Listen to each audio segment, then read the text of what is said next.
Hi everyone, it's Ryu from Japan, and today I'm going to explain to you guys culture shock and surprise Japanese people have in India when they go to India. Okay, so there are so many Japanese tourists who get surprised when they go to India for the first time, and I'm going to explain the things that Japanese people get surprised when they go to India. Alright, the first thing that Japanese people get surprised when they go to India are like roads. So like in India there are roads and there are like signals, but like the rules in the road is very different from India and Japan. So in Japan, there are many rules on the road, like people walk on the right side, there's signals and everything. But in India, I noticed that there's like no roads and like basically there are like no rules on the roads basically, and that surprised Japanese people a lot. And the second thing that Japanese people get culture shock in India is the noise level. So when you walk in the streets in India, there are so many noise, and like in Japan it's very quiet country, like everybody's very quiet, but I feel people in India, they make more noise on the street, and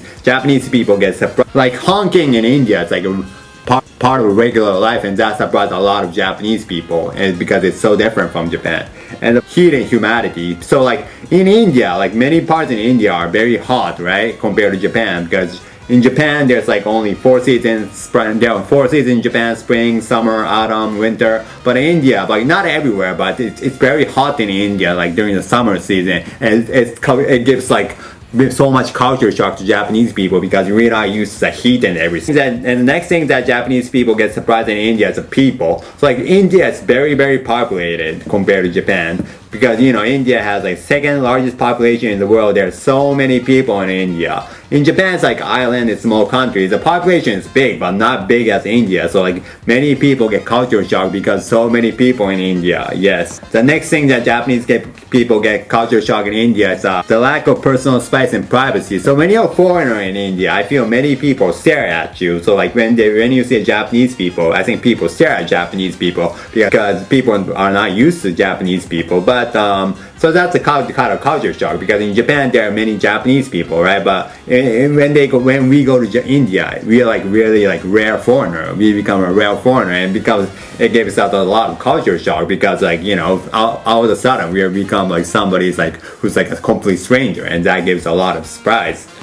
And the next thing that Japanese people get surprised in India is the wealth contrast. So like in Japan, like everybody's middle class. Like there are rich and poor people, but people are mostly middle class, and people make almost like same amount of money. But India, like the wealth and the difference between the wealth and the poor is so big that it gives so much like surprise to Japanese people. Like you see people begging for money on the street, but at the same time there are so many rich people there, like you know, so rich, like so rich, you know. That gives a lot of culture shock to Japanese people. And the next thing that Japanese people get culture shock in India is the trash and pollution. So like you know, you see a lot of trash in India on the streets and pollution in the streets, but in Japan, like we don't really like throw trash on the streets. And when we Japanese people go to like other country, we get a lot of culture shock because there are so many trash on the street, and that gives a lot of culture shock to Japanese people.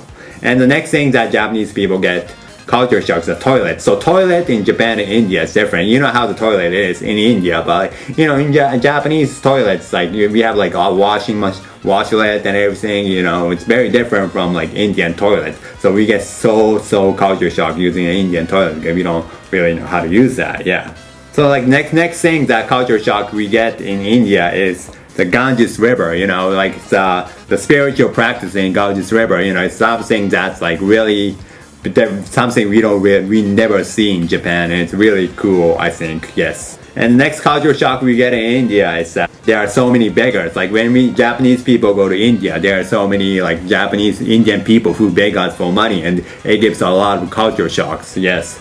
And you know, but like you know, it happens when we go to Asia. Maybe people think Japanese people are rich, but you know, like it's not true for everybody. So like you know, it's kind of different. Yes. And the next culture shock we get in India is the price of everything. So like price in India is very reasonable compared to Japan. Everything is very cheap compared to Japan. It gives a lot of culture shock. One meal is like sometimes less than $1. $1 you want US dollar, and that's like really surprising, because in Japan when we want to go to like a lunch, you know, it costs you mostly like more than like $10 US dollars. So that gives a lot of a culture shock. And the next thing that Japanese people get culture shock in India is the dress. So like in how people in Japan and how Indian people dress is very different. Maybe for young people it's might be similar, but it's kind of different. Like people have like ethnic clothes. Like Japanese people don't really wear like that ethnic clothes or kimono and everything. So like that's like something that we get culture shock. And the next culture shock we get in India is safety, you know, like so like in Japan it's a very safe country, but like India, like sometimes there are people who try to like beg you for money through like thieves, and like it's very like it was so much culture shock against that subsidized Japanese people. But overall, India is a really exciting country, and it's a country that many Japanese people want to go to. So like, although I explained to you a lot of culture shock, we still love India and the Indian culture, and we want to go to India. So if you guys have more videos you want me to do, I'm going to make more videos about India. So if you guys have more videos you want me to like make, please leave in the comment section below. Alright, so thanks for watching today. If you like this video, please give it a thumbs up and subscribe to the channel and check out my videos. And I do some music, I do Japanese, so listen online, so please check that out as well. Alright, thank you for watching today. See you.